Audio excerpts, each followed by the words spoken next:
All right. Happy Friday. Happy new moon.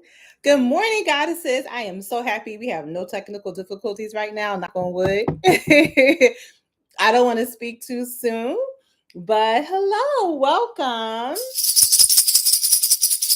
Happy Friday. Welcome to the fourth edition of Feminine Frequency Fridays. I am so happy to be with you today.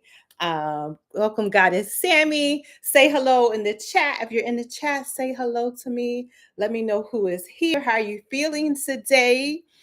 We had a new moon late Thursday night or early Friday morning, just depending upon your time zone and where you are. Hey, Goddess Sammy. Hey, Miss Harrison. Happy Friday. Happy new moon. So I used to be in a Kemetic tradition. So as you all know, like I practice traditional African spirituality, and have explored and journeyed through several different traditions. Right now, I practice mostly the Yoruba Ifa Orisha tradition, but I used to be in a Kemetic society. So in that community, every new moon, there is a new deity that they work with. So we just had a new moon on Thursday night or early Friday morning, depending upon your time zone. And the deity for that lunar cycle, according to this particular Kemetic tradition, is a deity named Het-Heru. Okay, Het-Heru. So you don't know about Het-Heru. Het-Heru is a goddess of love, a goddess of joy. She represents creativity, pleasure. In ancient Egypt or ancient Kemet, Het-Heru was often associated with the arts. So you may have heard of Het-Heru by her. And also, let me know y'all can hear me. Just let me know in the chat. Say type a yes that you all can hear me and see me. Okay, I like to always make sure of my tech. But Het-Heru being this Kemetic deity, you probably have heard her by the Greek name Hathor. All right, there's a great temple. I haven't been. We can now. Okay, yes, good. Yes. Welcome, goddesses. Just always like to make sure. So Het-Heru, known by her Greek name as Hathor, which you probably have heard of Hathor before. But as we understand, ancient Egypt was invaded by the Greeks and Arabs and lots of folks, and they changed the names of the deities. So the proper name or the Kemetic name is really Het-Heru. So I'm gonna move my camera down just a little bit. Okay. So Het-Heru represents the arts. And if you see an image of Het-Heru, you will see her with cow horns. And she also has this like solar disc upon her head, but the cow horns kind of come out and they are like framing the solar disc. So Het-Heru represents, her name means house of Heru. Okay. Heru in the Kemetic tradition is like this Heru is a deity, but he represents life force, this raw energy. Okay. Thank you, Goddess Sammy. He says you look beautiful over here. Thank you. Yes, girl. I had to date y'all, so I had to get my hair did. But the date was Wednesday night, right? Along with this new moon energy, the Het-Heru energy. So anyway, Hathor, aka Het-Heru, has this solar disc, and that solar energy represents Ra. It represents the life force. So Het-Heru means house of Heru. So what she represents is, this creative energy, sensual energy, sexual energy, life force energy. And she is a deity that is connected with pleasure and joy and the arts and creativity and visualization. So I say all that to say now is Het-Heru cycle according to this tradition. So this is a good time to have this conversation about pleasure. Okay. So our topic for today is let pleasure be your medicine. Let pleasure be your medicine. This is very powerful because we are living in very chaotic times where there are lots of distractions and there are lots of things telling us that there's nothing to be happy about. There's nothing to be joyful about. And we understand when we see other people suffering in the world that, yes, it can actually be very difficult to feel happy, right? And to feel joy. And this is why the term like Black joy is so powerful. When we understand that Black joy, right? When people who are oppressed, when people whom were, taught when they were birthed that they were less than, when there's so many political, economic, and injustices that are enacted upon a group of people. If we can choose, no matter what, to find our joy, then that is a form of resistance, right? When we can celebrate, when we can express ourselves, when we can create art, when we can actually be happy from, in spite of the oppressors who want us to be unhappy, to want us to be despondent, who want us to feel depressed, right? Because when we are depressed, sad, despondent, when we are just stewing in anger and rage, those things promote disease. So I'm not saying that one should not be angry. I do believe in righteous anger and righteous rage.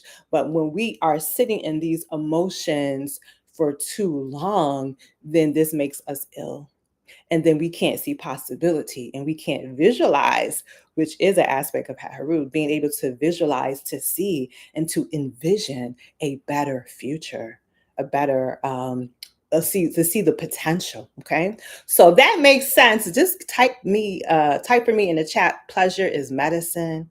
All right, if you understand that, type for me in the chat, pleasure is medicine, so that we may understand that pleasure, joy, sweetness, and sensuality is actually resistance against our oppressors who want to see us sad, depressed, broke, despondent, and full of worry, doubt, and fear.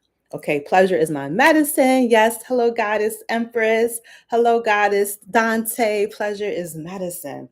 So, I want to talk about how at this time right now in our lives, we can allow pleasure to be medicine. And I encourage you for the rest of this lunar cycle, which only began a couple days ago, so it's not too late, for the rest of this lunar cycle to really use these tips to allow pleasure to be your medicine. So, the first thing that we need to do to allow pleasure to be our medicine is to slow down. Okay. We have to slow down. I'm a New Yorker, as a lot of you know. I live in a city, and New York is like this, right? It's go, go, go. And I even find myself sometimes speeding up and having to remind myself to slow down. So, what is the importance of going slow when everything around us, everything in our environment tells us to go fast, tells us to rush, tells us that speed, time is money, right? Time is money. We got to go. We have to speed this up. That's a very toxic masculine perspective.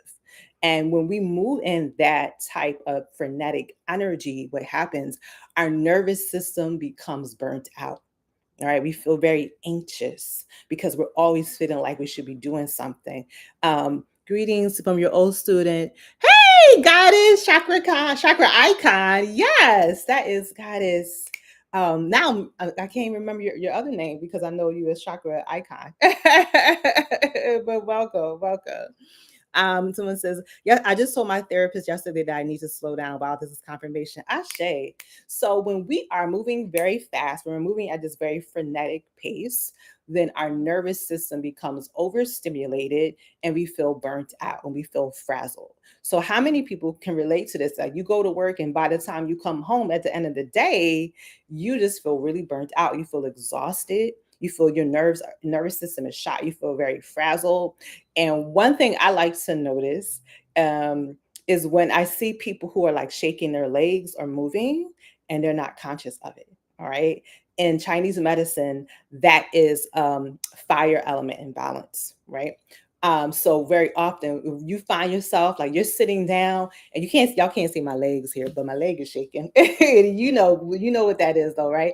When you're just shaking your leg and you're just moving, you're tapping, you're doing anything. This is your body trying to regulate your nervous system because you're feeling all that anxious, frantic, frenetic energy. Okay. So what we need to really do is to slow down. And the first key to slowing down is to connect to our breath. So I'm going to invite everybody, those who are here live, those who are watching the recording, to breathe with me this right now. Even very Goddess Medusa. Yes, that was the other name. Yes, yes. Hello. Goddess Fatima. That's the other name. You got so many names. But welcome. Happy to see you here live. So let's take a moment together right now and just breathe. And when we breathe, we should be breathing from our belly. We should be breathing deeply. And as we inhale, our belly should expand. So I'm putting my hand on my belly right now. You can walk, I invite you to do that. Put your hand on your belly. And as you breathe in, feel the expansion of your belly. And exhale slowly. And even that just feels very nourishing. So we're going to do this on a count. So we're going to breathe into a count of 5, hold for a count of 5, and exhale. Let's extend that exhalation to about 7. Okay. So let's breathe in. 1, 2, 3, 4, 5. Hold. 2, 3, 4, 5. And let's really extend that exhale. 2, 3, 4, 5, 6, 7. Okay. Let's do it again. Breathe in. 1, 2, 3, 4, 5. Hold. 2, 3, 4, 5. Let's extend it to 8. Out. 2, 3, 4, 5, 6, 7, 8. And breathe normally. Okay. So you may notice, even just by doing that simple breath, what you are doing is you're slowing down your nervous system. You are relaxing your mind, your body, your spirit. And when we feel relaxed, this is when we can allow solutions, ideas, and inspiration to come to us. How many people have ever experienced, you have a problem and you're trying to fix it and you just start doing anything, right? You try to force a solution. And what do? You jack it up even more. I know I've been there, right? You try something's going wrong and you try to make something happen, you try to force something, and you actually wind up taking 3 steps backwards when you're trying to go forward. So we do that because we're frantic, we're frenetic, and we're not relaxed. When we are relaxed, then we can allow solutions to unfold for us naturally. Okay. So that is the first step to letting pleasure be your medicine, is to slow down. All right. I'm also going to take a little sip of tea right now because I'm moving slow.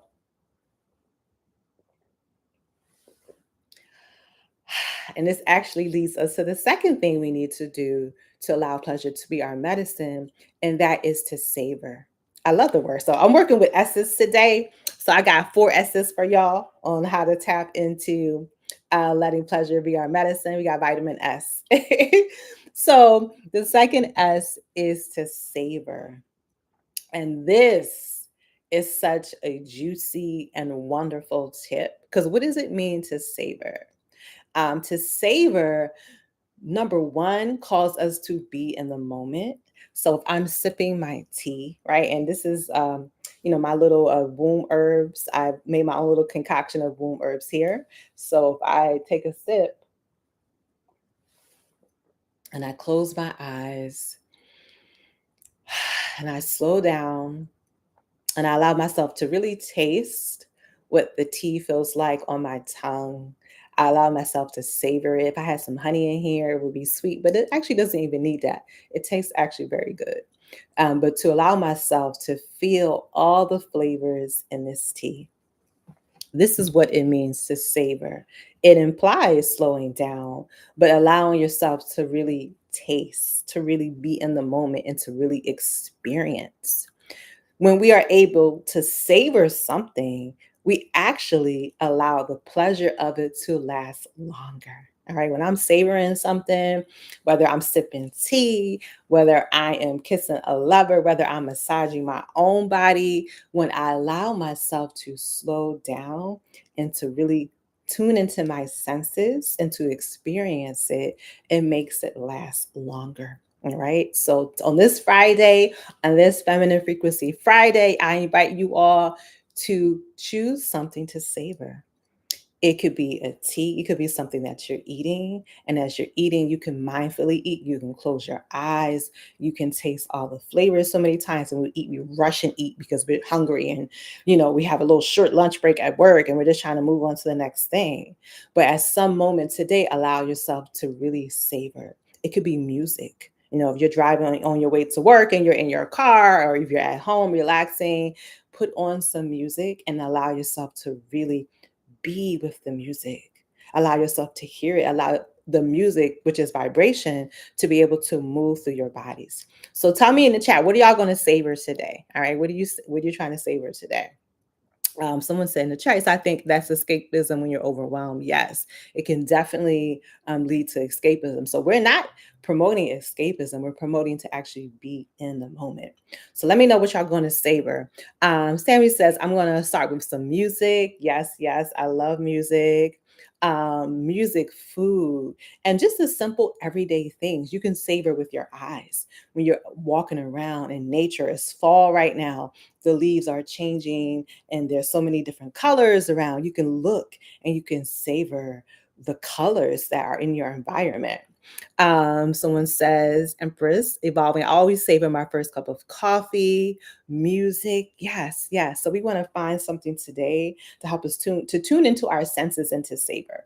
So the third thing we're going to do is we're going to soften.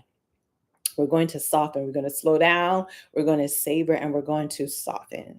So, what does it mean to soften? And there's a lot of, it's a trend right now to talk about soft life and soft girl and things like that. So, what does it mean to soften? To soften means to allow things in, right? To not be so hard. Many of us form this very hard outer shell as a barrier, as a boundary, as a protective mechanism to shield us from the harsh things of the world, from people trying to take advantage of us and things like that. So I'm not saying that we don't need boundaries and we don't need protections, because we do need boundaries and protections. However, we need to have safe places to land and safe places to soften. So for example, again, I'm in New York, so I'm on the subway, and I have to, have my wits on about me quite a bit when I'm on a New York subway. However, when I come home, when I'm in my home temple, I can allow myself to soften, to relax. Right, I can slow down and I can savor. So when we things that are soft are often supple. Okay, so when I think softness, I think supple, I think sensual, I think receptive. All right. When I soften, I allow myself to be able to receive pleasure, to receive medicine, to receive abundance, to receive love, and to receive admiration. All right. Ms. Harrison says, I'm going to savor with a cup of tea and then I'm going on a morning walk. I love that. I love that. So also share with me, God, it says, where in your life do you feel like you can soften, or maybe you need to soften? Sometimes if you're a mom, maybe sometimes we're not soft with our children, right? Sometimes we can be very harsh with our children because we're stressed out on our everyday life. So maybe we need to often soften with ourselves. Maybe we're being self-critical. Maybe we are criticizing ourselves and we need to actually soften with ourselves.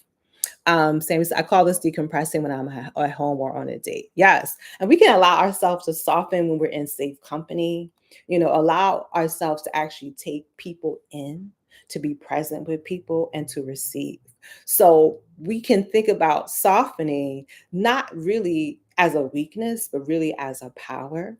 Because when we allow ourselves to soften, we become like, I'm seeing like soil, right? We become this soil, this fertile, ripe soil that allows things to be planted into us. Of course, we want to allow the good and, not taking the bad. So, of course, have those boundaries up. But when our boundaries are too strong, when we're too hard, then we're not allowing ourselves to take in the good, the positive seeds, the nutrients that are in our environment that are calling us and beckoning us, right? We're not allowing ourselves to receive the everyday gifts that are there. All right, so we want to slow down, we want to savor, and we want to soften. Ms. Harrison says, I need to soften with myself. Yes, us as women, particularly as women of color, as a Black women, we are often our harshest critics. We are often the ones who we can actually give softness sometimes to too many people, but we are not actually being soft with ourselves. So have a soft goddess practice. For me, a lot of my practices involve water. Water is a great way to soften, whether that's in a bath, whether that is just taking a shower. And as you're in the shower, you can make that shower a spiritual experience. You can infuse the water with your intentions, asking the water to cleanse away any harshness, any energy that does not belong to you, asking the water to nurture you so that you are soft, you are supple, and so that you are receptive to the good. Okay. This is so true. We do catch more with sweetness. Yes, Ashe. So the last S that we have is we're going to get sensual. Okay, get sensual. So all of this actually involves sensuality. And let's talk about what exactly is sensuality, because sensuality and sexuality is sometimes conflated.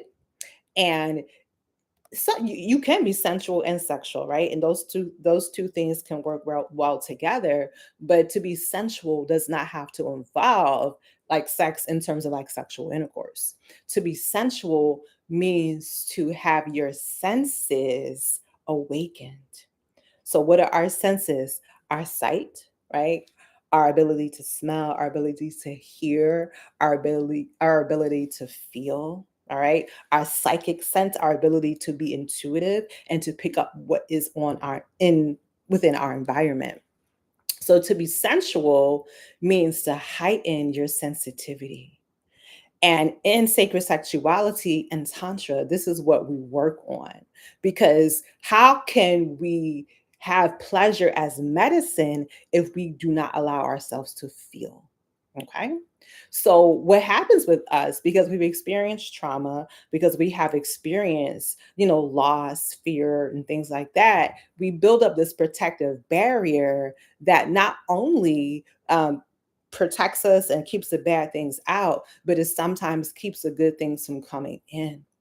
So to be orgasmic, to experience really what sacred sexuality and tantra is about, you have to become sensitive. You have to allow yourself to feel. And that means also the things that don't feel good. All right. So we want to, of course, let pleasure be our medicine, but sometimes we have to also allow ourselves to really feel our sadness, to really feel our fear. Because when we repress our emotions, what happens is that they become stuck. All right. We don't allow those emotions to move through us, and we get into denial, which leads to suppression. And when we suppress our emotions and we're not dealing with it in our conscious mind, what happens is that it will then show up in our body. Okay. So that sadness could show up in your lungs, and it can manifest as colds, as flus, as any bronchial issues. We're in flu season right now. So in Chinese medicine, the lungs is connected with sadness, right? So if anyone has repeat respiratory issues, they may need to look at, are they processing their emotions, right? Are they stuck in sadness and grief? Anger can impact your liver. So when we are suppressing our anger, then our liver can be compromised. And we know our liver is so important. It does hundreds and hundreds of different functions. And for women, that also impacts our menstrual cycle. Okay. So if you're having really heavy bleeding, you're having super strong cramping and pain and discomfort, it could be related to your anger that you're not allowing yourself to express, or that is suppressed within you. All right. So when we don't allow ourselves to feel everything, even that which does not feel good, it will show up in our body. So somebody type in the chat, I allow myself to feel. All right. I allow myself to feel. And a note about anger, particularly with Black women, because we have been stereotyped to be the angry Black woman. This then becomes an emotion that can be really toxic in our bodies, because sometimes people are intimidated by us and they project that anger onto us. And that is problematic. And other times, we may not want to appear as an angry Black woman. So we begin to swallow our anger. We begin to not speak our truth. And that impacts our body, our mental health, and our physical health. Yes, I see. I allow myself to feel. So we want to allow ourselves to feel. We want to be aware of what we're feeling. And I'm gonna give you a tip that I share with my clients. Very often, we don't name our feelings. Now, of course, we understand that feelings change and feelings do change, right? Emotion is energy in motion, but we have to allow the energy to move through us. When we don't allow the energy to move through us, again, this is when it becomes suppressed, and this is when it begins to impact our physical health because we're not picking up the signs from our emotional and spiritual bodies. So a very helpful tip is to when you're feeling, sometimes we're feeling a discomfort. We don't even know what it is, but we just have maybe like this icky feeling, maybe this depressed feeling, but allow yourself to name it. Okay. Right. I'm experiencing sadness. I'm experiencing depression. I'm experiencing loss. I'm experiencing joy. Right. I'm experiencing ecstasy, pleasure, bliss. I'm experiencing anger. One of my teachers taught me to be multi orgasmic is to be multi emotional. I'm gonna say that again because I love that quote. To be multi orgasmic is to be multi emotional. So we want to allow ourselves to feel our emotions so that we also allow ourselves to feel pleasure. Pleasure is medicine. So to be sensual means to connect with your feelings, to not suppress them, to become sensitive to them. And the trick and the magic to that is, especially particularly with negative emotions, when we allow ourselves to experience it, to be in it, to acknowledge it, because sometimes our emotions only want to be acknowledged. Sometimes our anger just want us to see it like, damn, that made me mad, right? That made me angry. And then maybe we can investigate, why did that make me angry? Why did that trigger me? And it becomes this deeper opportunity for healing. It becomes a doorway to learning about ourselves. But if we gloss over our feelings, if we gloss over our emotions, if we don't acknowledge them, if we continue to suppress them, then we won't be able to take advantage of the opportunity that they are presenting to us. Okay. Big facts. Yes, ashe, ashe. So we want to allow our emotions to be doorways to self development, self knowledge, and self wisdom. And when we do that, then those emotions, even the unpleasant ones, they will actually move through us much faster because we will have begun the process of unpacking them as opposed to suppressing them. But also, yes, we want to feel the pleasure. We want to give ourselves permission to feel the joy and to feel sensual. So, I'm a massage therapist along with being a coach. So, physical touch is super important to me. So, today on this Feminine Frequency Friday, I'm inviting you goddesses to just experience slowing down and touching yourself, right?